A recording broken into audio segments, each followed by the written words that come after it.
Coming up on OC News. Ongoing protests for sexual assault victims has had a major impact on a local Fullerton club's business. Also, we'll be taking a look into the suspicious activity that had occurred at the Pomona Fairplex Migrant Children's Shelter. Plus, are you a Disney fanatic looking to meet other fans like yourself? Stay tuned to find out how to stay in the Disney loop. We'll be covering these stories and more today on OC News. This just now in tech news, the first responder on the scene. There's been a lot of collaborative efforts I feel over the blessed to be here in Fullerton. Brought to you by the Broadcast Journalism students at Cal State Fullerton. Thank you, Sandy. OC News starts right now. Welcome to OC News. Thank you for joining us at OC News. I'm Christina Briseño. OC News is brought to you by the Broadcast Journalism students at Cal State Fullerton. After being open for over 6 months, a migrant facility in Pomona shut its doors permanently. Our reporter, Johnny Ariano, is in the studio with the details. That's exactly right, Christina. The Pomona migrant facility was open for a little over 6 months, but suddenly closed due to what they claim as a drop in the number of kids. But some believe there's more to the story. In May of this year, LA County decided to open up a second children migrant facility here at the Pomona Fairplex Center in Pomona, California. It was going to have a capacity of 2,500 children at a time, ages 2 to 17, and ultimately was supposed to be a model facility. It was set to have more resources and more amenities than the other 200 or so facilities across the nation. And it did. It had a strong, great start, but ultimately had a horrific ending. Without giving much of a heads up or warning to their workers as to when and why they were closing, some of the workers witnessed some events that were not up to code and can only wonder why the unjust and swift closing of the facility. A little over 6 months after opening, the facility closed, and after allegations of sexual assault and even losing some kids in the process, the facility still maintains its reasoning of closing was that a reduction in the number of needed kids. From Pomona, California, I'm Johnny Ariano with OC News. Wow, Johnny, so many bad things happened in a place where these kids should have found shelter. What kind of effect did this story have on you? For me personally, Christina, I feel like it's unfortunate for the kids, obviously. I mean, a lot of these kids, in order to have been brought there, they were crossing the border alone, so unaccompanied by a guardian or even a parent. So there's these 4 or 5-year-old kids that are crossing a border doing something they're too young to do, in the first place. So it's just a lot, and to know that it's happening so nearby our area, and the average people getting the job, it really does make you look at people differently and kind of see that they all have a different side to them. So it's really unfortunate. Right. Thank you for your insight on something so touchy. Thank you. After 4 students were shot and killed in Michigan, Oxford High School's superintendent is addressing the reopening. The Oxford Community School District has been closed since Tuesday's shooting. In a letter to the community Sunday, the superintendent said administrators have a plan to reopen. It includes a soft opening with the presence of law enforcement and trained counselors. The superintendent said the reopening will be slow and gradual to support the emotional health of students. The district's elementary schools will return Friday for a half day and will fully open next Monday. A Republican congressman is facing fierce criticism for his pro-gun tweet, just days after 4 teens were killed in a school shooting in Michigan. Thomas Massey of Kentucky posted this photo on Saturday, showing what appears to be his family gathered around a Christmas tree, all holding firearms. The caption read, "Merry Christmas, P.S. Santa, please bring ammo." Gun violence activist Fred Gutenberg responded with a picture of his teenage daughter, who was killed in the Parkland shooting in 2018. He tweeted, "Since we are sharing family photos, here are mine. One is the last photo that I ever took of Jamie. The other is where she is buried because of the Parkland school shooting." This year alone, there have been 48 shootings on K-12 campuses, 32 since August 1st. Fullerton Bar JP23 has faced backlash and protests following sexual assault accusations. As a result, business has declined. Reporter Melanie Ferrari has more. Yeah, Christina, this story sparked a lot of conversation in our community. On one hand, the victims of sexual assault deserve justice, but on the latter, the people who work at this bar are just doing their best to support their families during this really unfortunate situation. About 4 months ago, a woman claimed she was roofied at local bar JP23 in downtown Fullerton. Later that night, she was allegedly raped and left in the parking structure next to the metro station. However, employees of the bar claim that they are being harassed and threatened because of what internet trolls and protesters have done to them since the allegations. This bar is known to be a hotspot where college students can let loose and enjoy their weekends. But is there a darker side to this local bar? This is Genesis Velasquez, who's worked at the bar for 3 years. She says JP does everything they can to provide a safe and fun environment. But after the incident, things took a turn for the worse. I knew for a fact that we were here to help her. However, I did feel more of like getting attacked. It was bad. We got death threats that moved into our personal lives outside of work. We got phone calls saying they're gonna shoot the place up, burn our place down. We're getting a lot of pickup orders that they would never pick up. Signs posted in the bar state safety regulations, but critics say the signs are just for show. Alexis Quintanilla, hostess at the bar, thinks she was personally and wrongfully blamed, claiming her and the bar have nothing to do with the scandal. So dealing with protesters, I came back to work having to deal with them. I was actually on a vacation, so I didn't really know what was going on. I came back to them calling me personally a rapist, which obviously is false. So it was like hard. Jose Ochoa, bartender at JP23, has done his best to stay strong, but expressed that his family now worries for him while he's at work. Because I don't have social media, so I don't really I don't have social media. But my family and my daughter has. So it's been really hard because they're really worried about me, because they say things about the bartenders, the employees, so they're scared. So that affect me a lot, and my family. And here at work, well, my co-workers, my money, my pocket, To me, JP23 is more like, you go in there, you're trustworthy, everyone's your friend, like the bartenders, from the host to the bar to the cooks, everyone knows everyone. I would never think it's not like a safe place to be at, because if it wasn't safe, I wouldn't be there. After countless protests and accusations, people are still skeptical about returning to the bar. I don't believe it's safe. I wouldn't go there with my friends anymore. And so it's just not the type of environment I want to be in, just because of the overcrowding. And it's just the type of people that do go there, I have noticed it's different from other bars in Fullerton. JP23 posted this statement from their Instagram account. It has since been deleted. However, the business hopes people will give them a chance in the future. This is Melanie Ferrari for OC News. Well, Melanie, I remember seeing this story all over social media. Has the business, going forward, are they going to make any changes to make sure that something like this doesn't happen again? Yeah, after talking with the bar manager, he let me know that they no longer sell these large fish bowls that they were really popular for.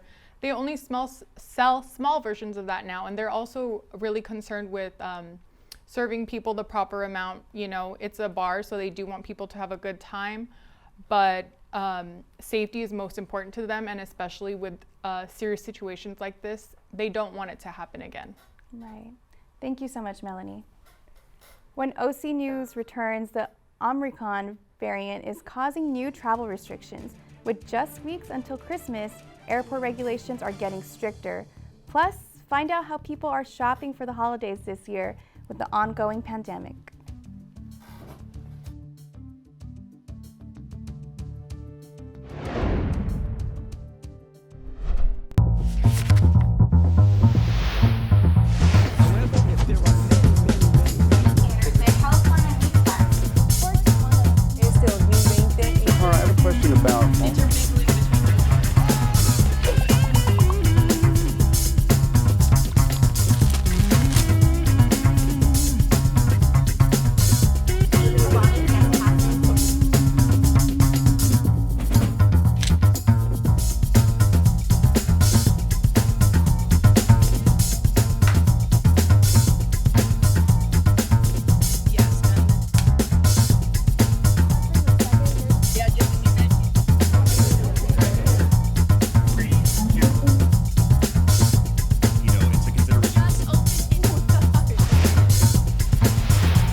New U.S. travel rules are going into effect as the Omicron variant spreads throughout the world.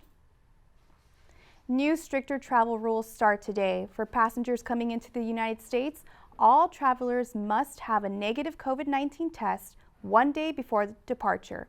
Any foreign national who travels to the U.S. must be fully vaccinated, and the federal mask requirement for people in travel hubs like airports and those using public transportation like planes, trains, and buses will remain through March. Travel industry leaders say any restrictions should be placed on individual passengers, not entire countries.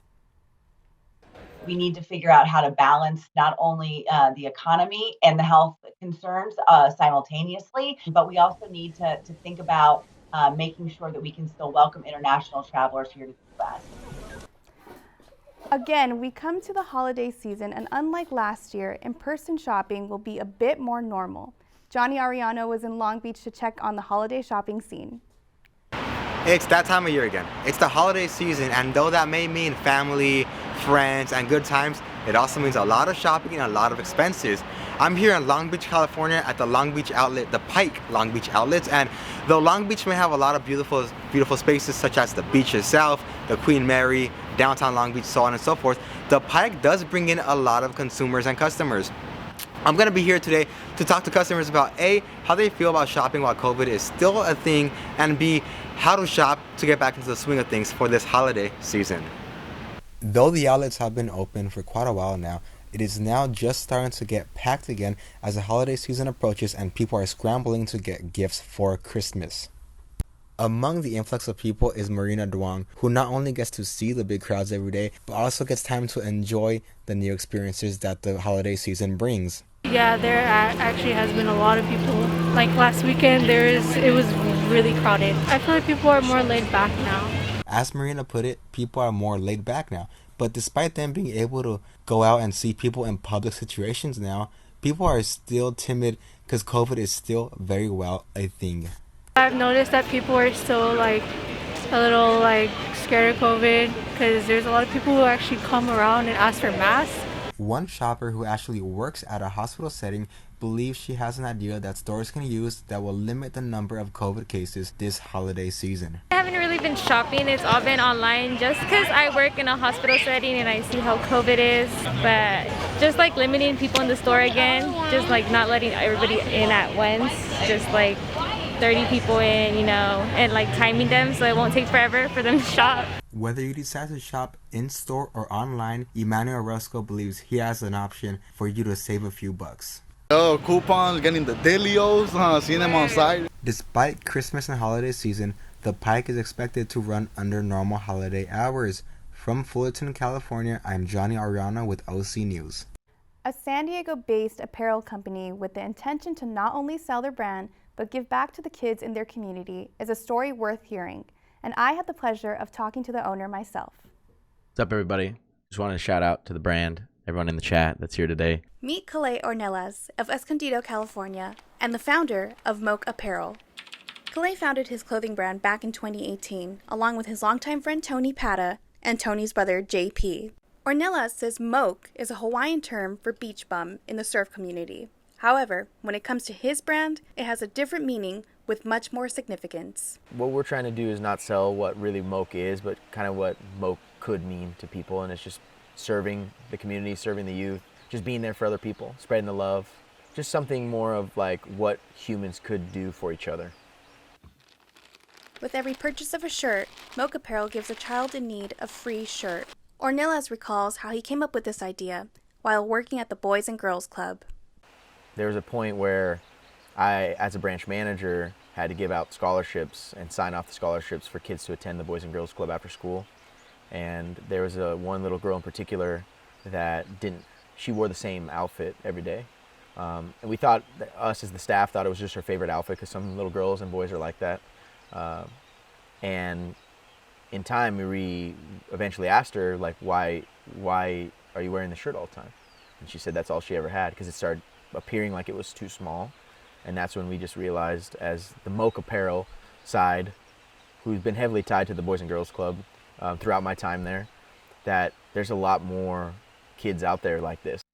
According to the Boys and Girls Club youth data, 90% of the teenagers a part of the club are expected to graduate from high school. 75% of the members have become volunteers of the club and of their communities, and 89% of the club's youths understand the value of doing what's right.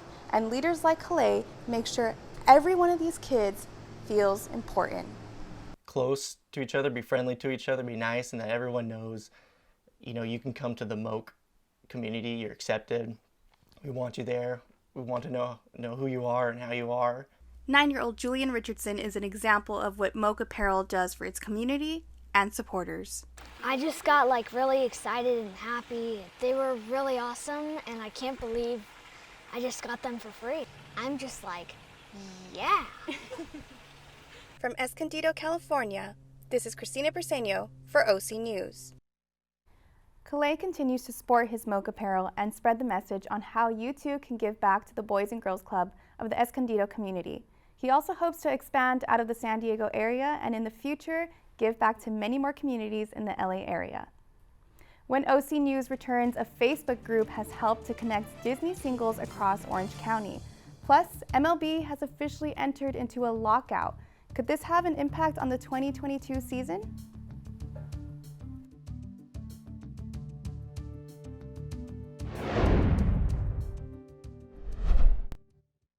I don't think that many kids in my son's school even do it. He makes fun of his friend who vapes. He would never try it. She's into soccer. She's on the honor roll. She's just not the type.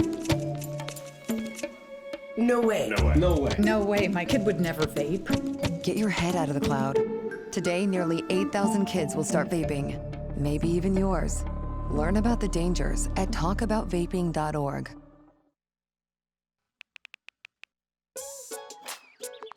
Worried about your friend, but don't know how to reach out? You could say, how are you, or get a fake tattoo. You could ask with an app if it works for you.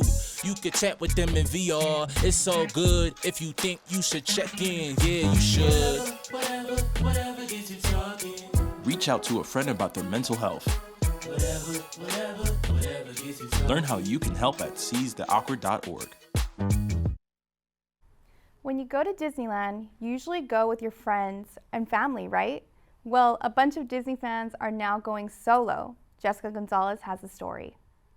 Thanks, Christina. Yes, after a viral TikTok, a lot of Disney fans are going to the parks alone. I got to talk to a Disney fan who thought of the idea and has encouraged over 8,000 people to go solo.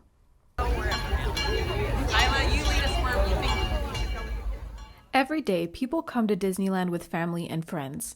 But have you ever thought of going by yourself or with strangers?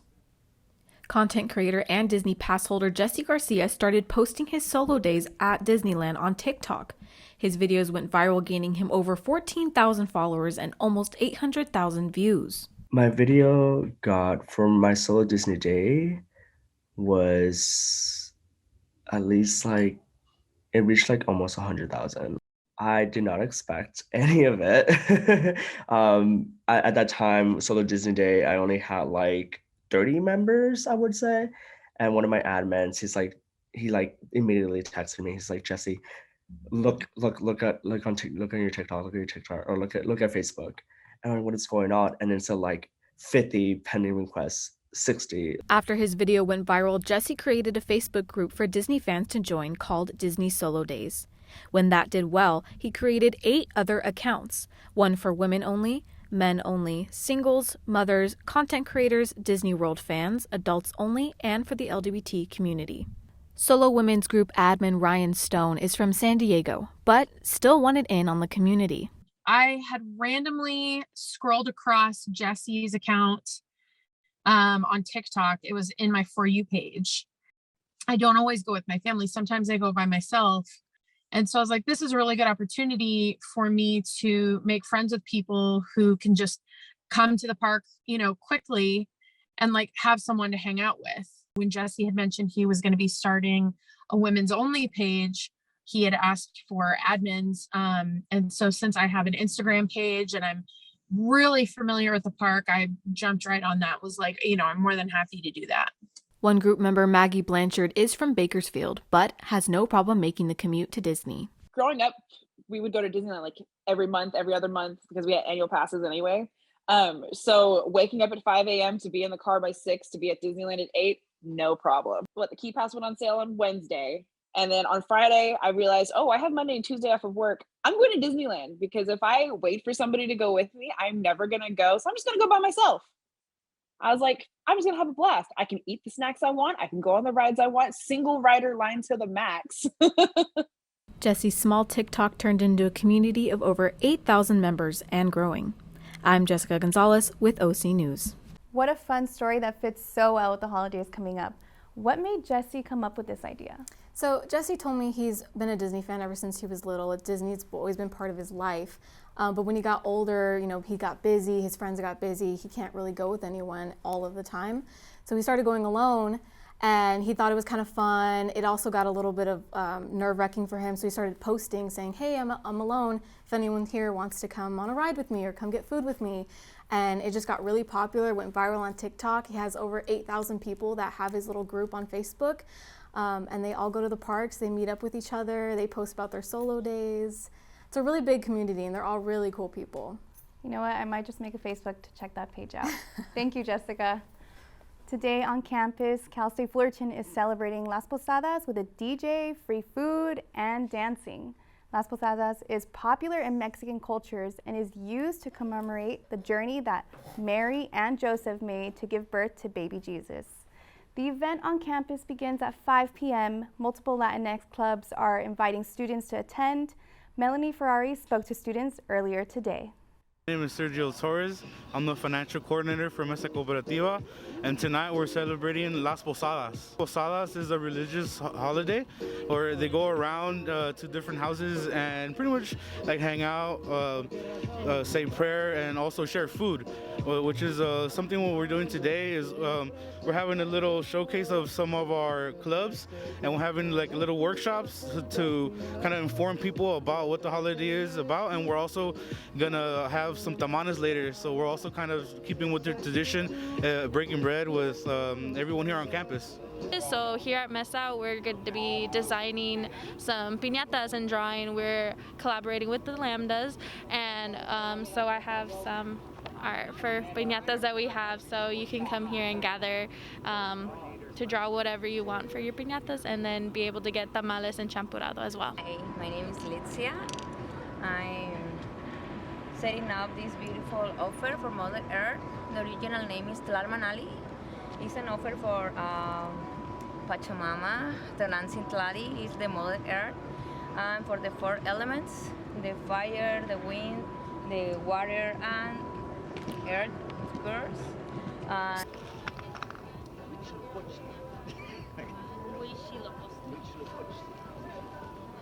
There's a lot of beautiful history behind a lot, especially Mexican culture. Again, there's a lot of indigenous culture rooted behind everything. And in sports, it was a very busy week for both Titans and professionals. Johnny, what do you got for us?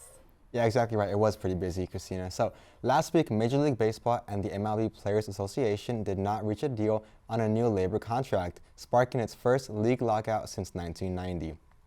The two sides negotiated for 3 days before the collective bargaining agreement expired and the lockout became mandatory. The last stoppage besides 2020's COVID was in 1995 when players went on strike. The lockout means players are not allowed to use team facilities or even communicate with teams at any point. With issues such as team tanking, playoff seedings, and player contracts, the MLBPA seems to stick to their requests until they are all resolved, which can bleed until next season. Here's a bit of what Commissioner Rob Manfred had to say to the media. It's not a good thing for the sport. It's not something that we undertake lightly. We understand it's bad for our business. We took it out of a desire to drive the process forward to an agreement now. This past weekend, both men's and women's basketball hosted games in Titan Gym. The Lady Titans had the first match and welcomed Grand Canyon University. The Titans were down at the half before they were able to have a big 24-point third quarter and ultimately defeat GCU 60-53. The Titans were led by Lily Wahine Kapu, who had 18 points. They are able to get back above 500 on the season, sitting at 4-3. Men's had the nightcap against Pacific University, who were not able to get anything going against the Titans. Pacific's bench did come through with 26 points, but that was not enough for Trey Maddox and the Titans as they go on to take it 66-57.